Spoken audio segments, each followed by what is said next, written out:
Dobar dan, sve vas srdačno pozdravljam. Evo sazvali smo ovu presicu kako bi javno ukazali na našu sumnju u političku korupciju u gradu Đakovu. U interesu javnosti dužnost nam je informirati Đakovčane kako sumnjamo da je prošle godine gradonačelnik Vinković trgovao s 5 vijećnika kako bi dobio većinu u gradskom vijeću i potom izglasao reprogram kredita od 17.950.000 kuna, a koji je podigao 2009. godine, te rebalans proračuna za 2014. i proračun za 2015. godinu. Sumnjamo da je predsjednik gradskog vijeća Goran Soldo posredovao u političkoj trgovini vijećnika i time izigrao demokratsku volju Đakovčana iskazanu na izborima 2013. godine.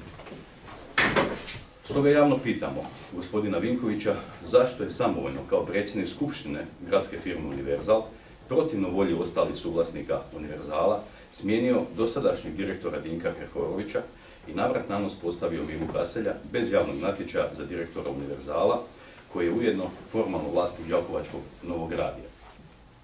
Je li gradonačelnik Vinković upoznat s fiktivnim računima koje je prije smjene direktora Hrhorovića Novi radio slao Univerzalu, a direktor tražio da mu objasne tko je naručio nametnute usluge?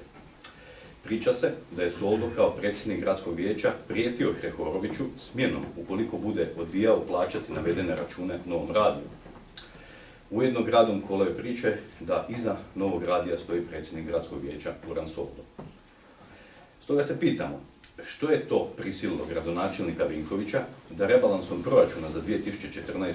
godinu odobri iznos od 350.000 kuna za usluge promidžbe i informiranja koje će se preliti većinom na 2 đakovačka radija.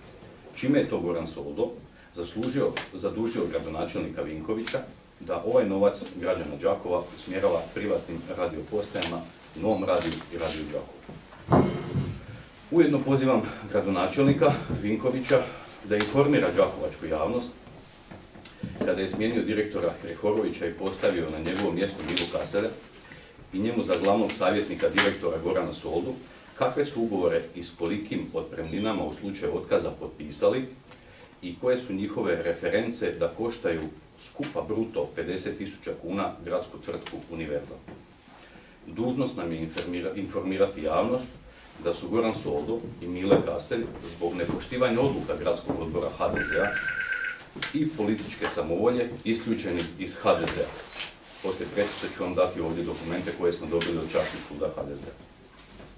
I pitamo Vinkovića što ga je prisililo na politički dil s otpadnicima iz HDZ-a koji su se do jučer uzajamno optuživali.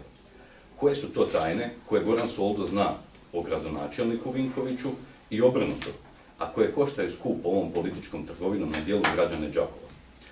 Te na kraju pitamo, kriju li se odgovori u nenamjenski potrošenom kreditu od 17.950.000 kuna koje je Vinković u dresu SDP-a podigao opteretivši sve građane Đakova 2009. godine, a namjena mu je bila obnova Strossmayerovog trga i razvojni projekti kojih smo svjedoci nije bilo.